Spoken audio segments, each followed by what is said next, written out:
ล่อยปลาแล้วคั้นน้ำนะครับคั้นน้ำข้าวมันออกครับ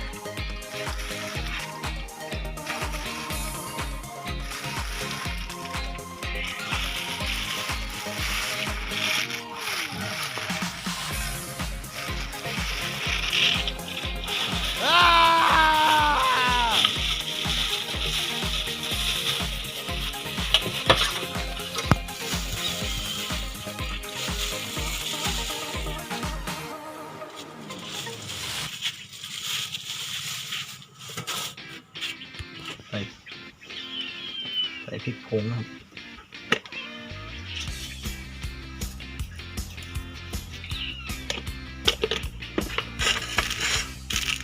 ด้วยข้าวคั่ว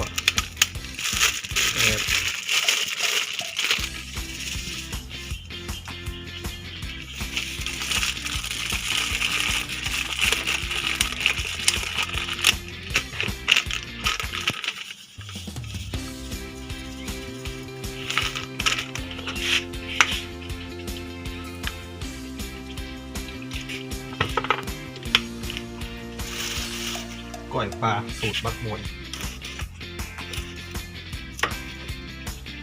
ใส่ลูกโดดนะครับได้ยินไหมใส่ลูกโดด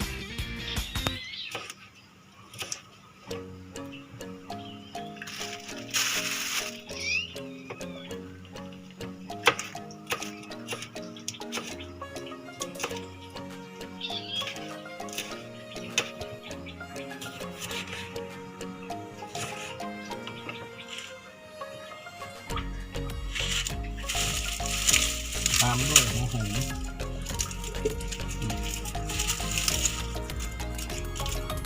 แกะหอม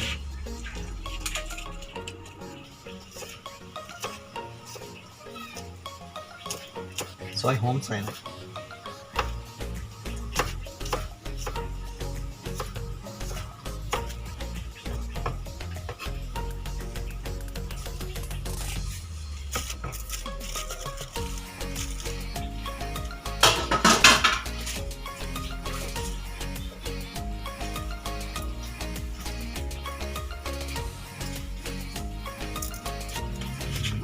นอนแบบครับ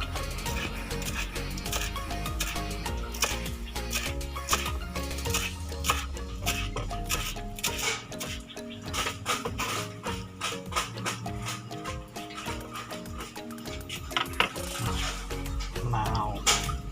ไป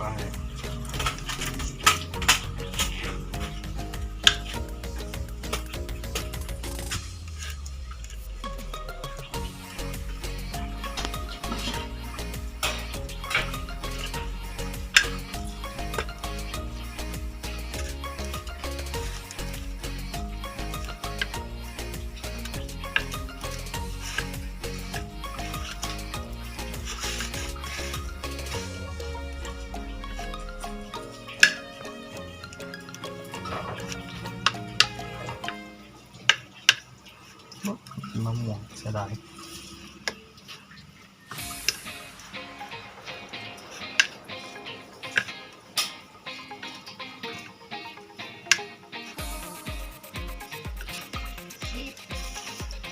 เซฟ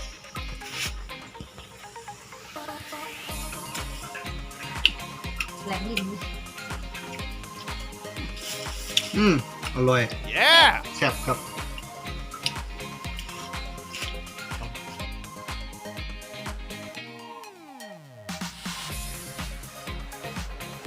ครับเอาไว้ข้ามาตำส้มตำใส่ขิงนะสูตรบักบอยมันเด็ดครับใส่พริกใส่กระเทียมผมจะใส่น้ำตาลก่อนนะครับหน่อยครับใส่เนื้อกะพอประมาณจะชอบหวานหวาน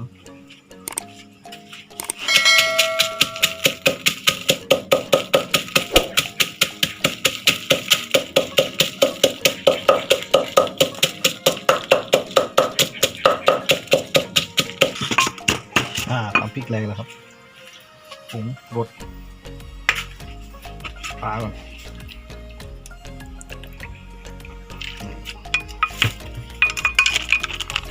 ผงชูรส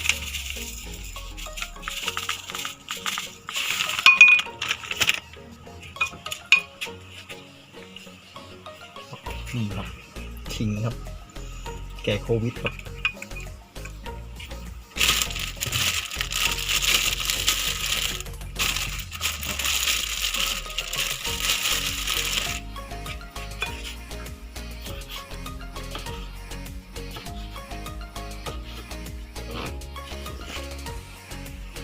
มะเขือเทศลงไป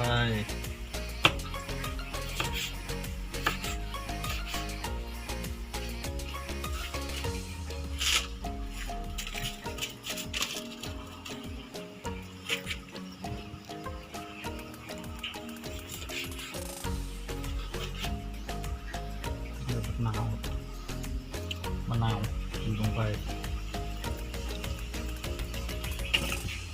นี่ครับสูตรเด็ด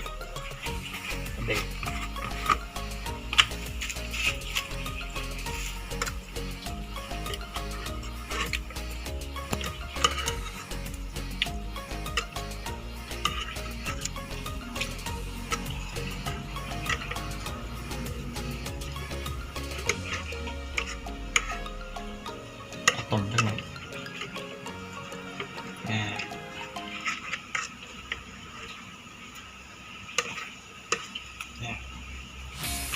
โอเค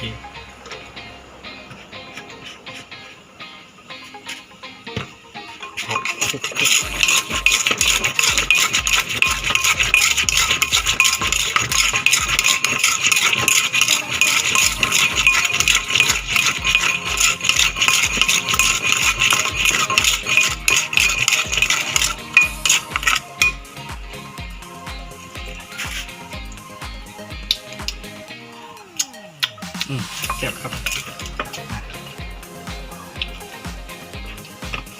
เส้นละลงไปครับ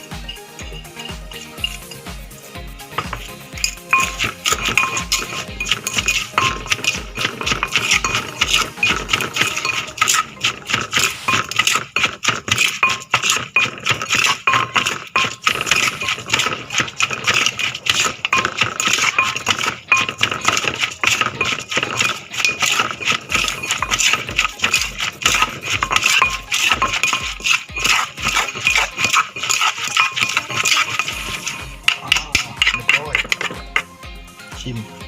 โอ้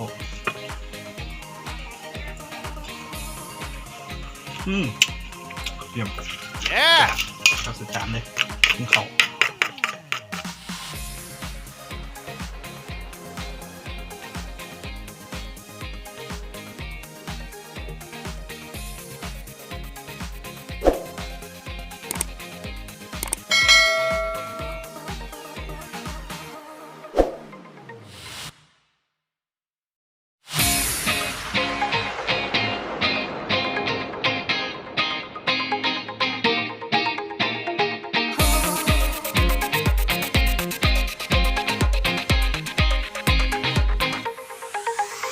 Bye.